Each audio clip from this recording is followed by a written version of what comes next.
doctor, le dejo el micrófono para las preguntas que le planteaban, que estaban relacionadas a cómo funciona a nivel jurídico este monitoreo, qué información se basa, si hay una confianza solo en la información que genera el propio ejército, cuál es la metodología para el análisis del discurso, y una pregunta con comentario acompañada que hacía el diputado también sobre si la Guardia Nacional era necesario en este momento, es un proceso de transición. Esas son las notas que yo tomé para refrescar un poco las preguntas. Gracias. De las estructuras de fiscalización, preguntaba usted, ¿no?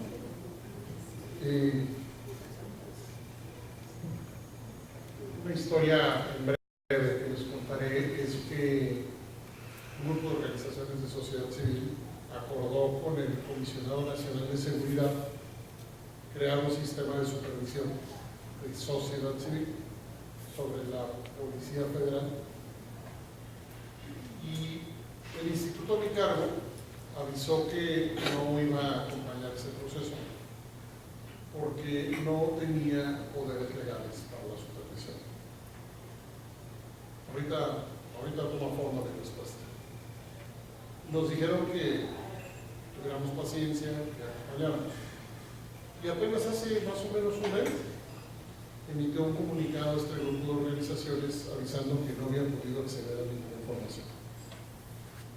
Que habían intentado, pero que había habido siempre alguna evasiva para acceder a información, por ejemplo, del sistema disciplinario interno de la Policía Federal. Bueno, eso comprobó nuestra hipótesis.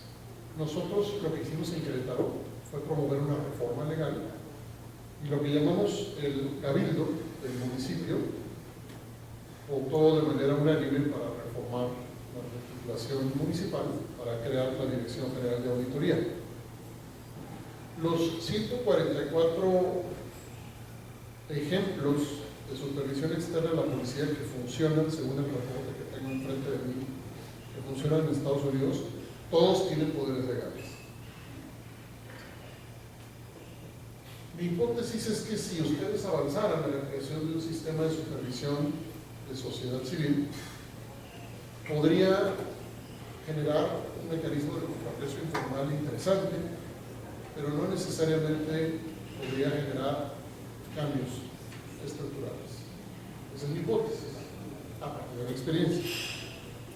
Por lo cual, creo que este es un típico ejemplo de que la reforma jurídica para crear un sistema de fiscalización, en este caso, sí importa. Yo soy todo el tiempo que estoy peleando con la idea de que las reformas jurídicas van a cambiar la realidad. Aquí mi respuesta es diferente. Si ustedes decidieran promover un sistema de supervisión externa sobre la Policía Nacional, tendrían que ir por una aprobación legal. Y mi segunda hipótesis es que no lo lograrían.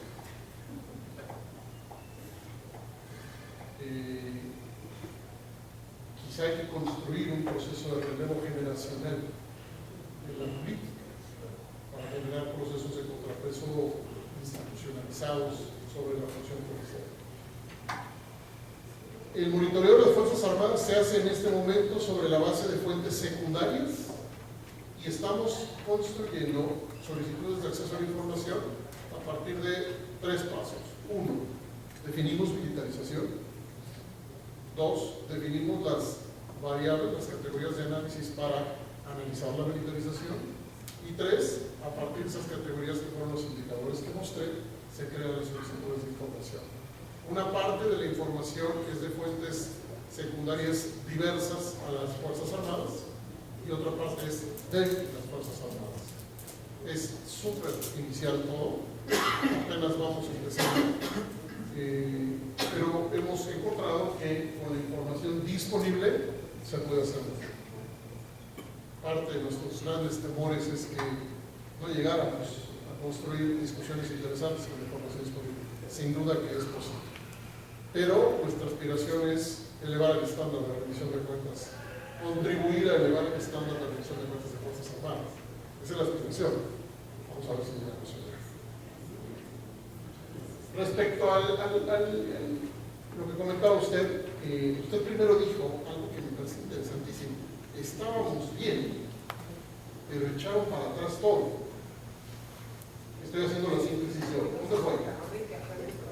El diputado. Algo no estaba bien, pero echado para atrás todo. No dije que estábamos bien, dije avanzamos bastante, dado el contexto histórico nacional. Sus palabras fue estábamos bien, yo las apunté. Yo tuve mi madre era maestra de español y mi madre me dijo que las palabras importaban. Me parece interesantísimo su planteamiento. Desde el pensamiento sistémico uno auténticamente puede construir muchos cambios, por lo que nos dicen la gente que sabe pensamiento sistémico, pero puede subestimar las resistencias. Si ese pensamiento sistémico no tiene una lectura, que era lo que hablábamos hace rato, no tiene una lectura de cuáles son las influencias, hacia dónde y con qué peso en un análisis sistémico. Mi recomendación es que depuremos, nos profesionalicemos en nuestra capacidad de entender el comportamiento de los actores y en particular de lo que llaman los adversarios, que son los que tienen agendas que van exactamente en contra de la agenda de democratización de la seguridad y que pueden ser infinitamente más poderosos que uno. Por cierto, léanse el libro de Malcolm Gladwell, que se llama David y Goliat. Es una relectura, incluso juguetona, interesantísima, de la relación de debilidad aparente que puede haber en algún momento frente a un actor de supuesto mayor poder. David y Goliat, de Malcolm Gladwell. Y la otra cosa que afirmó, me parece, Pablo, es que la Guardia Nacional podría ser una transición necesaria. Es una pregunta, no. Perdón, una pregunta, sí. Pues puede ser que sí, solamente que ¿para qué efectos? Una transición necesaria, ¿para qué efectos? En mi experiencia como profesor de política pública, el diagnóstico sí importa en una política pública. En la realidad no siempre importa. En la teoría sí. No hay evidencia pública sistematizada, confiable, que confirme que la intervención militar en México reduce la violencia. El presidente electo explicó sus motivos con la reforma que se presentó hoy, y la pueden leer, y sus motivos son bastante claros, pero no tienen que ver con la reducción de la violencia probada por parte de Fuerzas Armadas. Pero los motivos políticos pueden ser otros. El trabajo debemos entenderlos, porque no siempre son claros. Les leo una frase de la exposición de motivos que la subí a Twitter. Debe mencionarse a sí mismo que las Fuerzas Armadas de México se han mantenido al margen de la oligarquía político-empresarial que ha ejercido el poder institucional desde hace 30 años. De los motivos para crear la Guardia Nacional. ¡Sas! Como dice Frank. Es una frase que pasará a la historia junto con muchas otras. Y la vamos a estudiar. No estoy diciendo que esto sea o no sea cierto, estoy diciendo que ahí está. Las Fuerzas Armadas de México se han mantenido al margen de la oligarquía político-empresarial que ha ejercido el poder institucional desde hace 30 años. Está escrito en la exposición de motivos.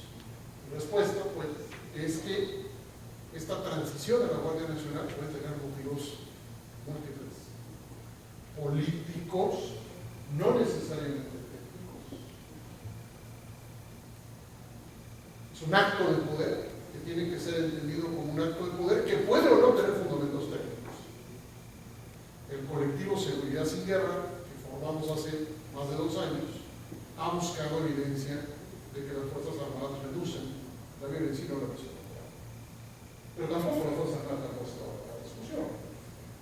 Y hasta ahí la respuesta respecto a eso.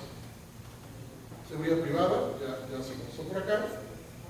Metodología de análisis del discurso. Estamos empezando a construir, aproximándonos a la gente que hace metodología de análisis del discurso en el Departamento de Comunicación, precisamente de la Ibero, pero por lo pronto lo que estamos haciendo es una sencilla sistematización en donde detectamos las contradicciones evidentes. Hasta ahí vamos hoy, porque hay muchas. Muchas. Es decir, vamos a hacer esto, se hace lo otro. Pero particularmente, palabras del presidente Calderón, palabras del presidente Fox, palabras del presidente Calderón, palabras del presidente Peña. La intervención de las Fuerzas Armadas es temporal. No lo es y no lo será. Entonces, el análisis del discurso ahorita permite ir a variaciones discursivas de incoherencia y de inconsistencia en el corto plazo y variaciones discursivas incoherentes e inconsistentes en el largo plazo. Tenemos un cuarto de siglo con esto ya. Y va para allá. Gracias. Bien, muchas gracias, doctor. Yo voy a tratar de hacer una síntesis. Me parece muy enriquecedor el proceso de hoy, porque hemos venido hablando del tránsito de la seguridad nacional a la seguridad democrática, donde hemos establecido la seguridad democrática, lo decía bien Héctor Rosada Granados en una de sus ponencias. El centro de atención de la seguridad es la persona, los derechos de la persona y no el Estado en sí mismo, y eso ya genera toda esta transformación del sistema. Y me parece interesante porque Carmen Rosa plantea el tema de la existencia que el general Otto Pérez Molina en su momento terminó de matar, aunque el gobierno de Álvaro Colón ya le ha dado pasos hacia eso, del Consejo Asesor de Seguridad, como un espacio de expertos o de actores de la sociedad civil que ciertamente tenían liderazgo social en la discusión y en la dinámica de asesorar al presidente de la República en temas de seguridad. Es decir, el liderazgo social y el liderazgo político, pero carente de ese liderazgo técnico académico que el doctor nos exponía hoy como tres liderazgos necesarios. Es decir, este liderazgo técnico, este liderazgo académico, objetivo, independiente, como lo puede representar un ente universitario, puede generar esos mecanismos de supervisión de esos actores externos que le pueden marcar el discurso a lo político y pueden nutrir los liderazgos sociales para generar este tipo de permanente cambio hacia esas nuevas formas de transformación que vamos buscando esta sinergia entre esto. Parece que hemos entrado a partir de marzo de este año en esa encrucijada. El factor está si socialmente y académicamente lo vamos a descubrir y lo vamos a poder sostener. ¿Por qué? Porque hay un nuevo sistema de gestión de planificación de alto nivel en las Fuerzas Armadas, en el Ejército. Esto conlleva a un cambio de eventos de paradigma administrativo del Ejército también.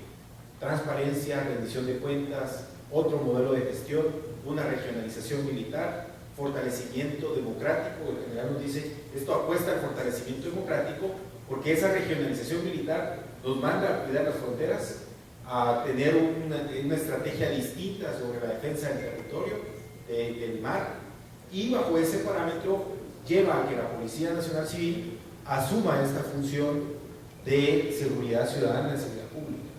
Bajo estos aspectos, entonces, metodológicamente, como sociedad, ¿qué tenemos para sostener este cambio que se comenzó en marzo del año 2018? Creo que esa es una pregunta retadora, porque si exploramos en el mundo académico aquí en Guatemala no vamos a encontrar estas metodologías.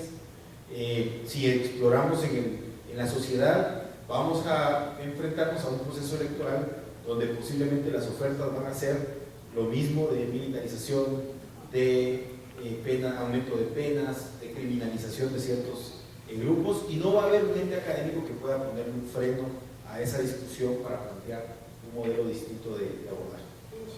Sí, por favor. Es que no resiste. Sí, por favor. Por eso estoy preguntando. Para las preguntas, quiero decirlo, las agradezco mucho. Lo dije en el conversatorio que tuvimos antes, pero lo quiero compartir con los demás. las y los demás. Necesitamos construir un relato creíble de una seguridad diferente. Es que nadie nos cree que hay una seguridad diferente. O sea, la gente puede ir a otro país y observar que en el espacio público hay un paradigma diferente de convivencia y luego regresar a su y decir, no, es duro. Necesitamos construir una narrativa creíble de una seguridad local. Y no sé si vamos a poder. Está bien cambio. Porque la impronta autoritaria social, no reconoce una vinculación propia con una.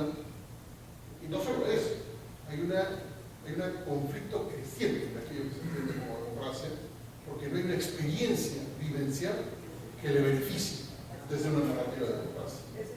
Está canijo, porque ¿cómo le hacemos? Es como decirle a un niño que se coma un dulce, que cada que lo prueba le hace daño. No, el dulce te hace bien y te va a gustar. Y lo prueba y no le gusta y además le duele el estómago. No, es que el dulce es, bueno, eso es la democracia.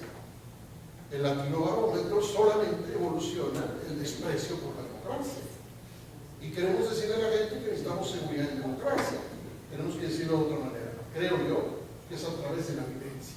Y en el espacio micro. Eso es, a través de la vivencia micro, si acaso. Es decir, un principio de realidad muy fuerte que necesitamos en nuestra estrategia. Totalmente. De hecho, lo mencionaba Carmen Rosa en algo muy importante, la organización de la población. Esa población organizada tendría que llevarnos a un nivel, normalmente pensamos en términos departamentales, municipales, pero puede ser muy local estas formas de organización, que parece que se han desvirtuado también en su forma de construcción, porque la hemos entendido como grupos de vecinos armados. En algunas comunidades no es ese el sentido, sino que debe dársele una resignificación también a eso. Por eso me parece importante el tema del pensamiento sistémico como nueva forma de transformación. No podemos esperar una seguridad distinta si seguimos apostando a lo mismo. Hay un reto social. ¿Cuáles son? Si la seguridad está para proteger a cada uno de nosotros, ¿cómo nosotros fiscalizamos también a la seguridad para que ésta cumpla con esa función de protegernos? ¿Qué necesita? ¿Cuáles son los elementos políticos que requieren? ¿Qué formas de organización local requieren para que esto pueda ser operativo y funcionar? Creo que son algo que se plantea como observación, creación de ese método, el debate, el análisis, la información multinivel y la participación externa. También una apertura de la policía, de los ministerios, para poder asumir toda esta información y poder generar esas transformaciones que la misma sociedad les plantee, que al final es la protección de los derechos humanos, lo que se busca con esto. Yo lo trataría de sintetizar en esto. Me parece que es una apuesta muy retadora para la sociedad de Guatemala, porque no estamos acostumbrados a estos debates de información multinivel. Nos cuesta muchísimo, hemos tenido mucha polarización para poder discutir y debatir, y me parece que lo académico, lo objetivo podría servir a ese balance de construcción. Al final hay un tema que me parece central y que el FOS lo menciona en varios documentos: la profesionalización de la policía, la profesionalización del ejército en lo que les corresponde a cada uno y esa posibilidad de diálogo entre ambos cuando corresponde.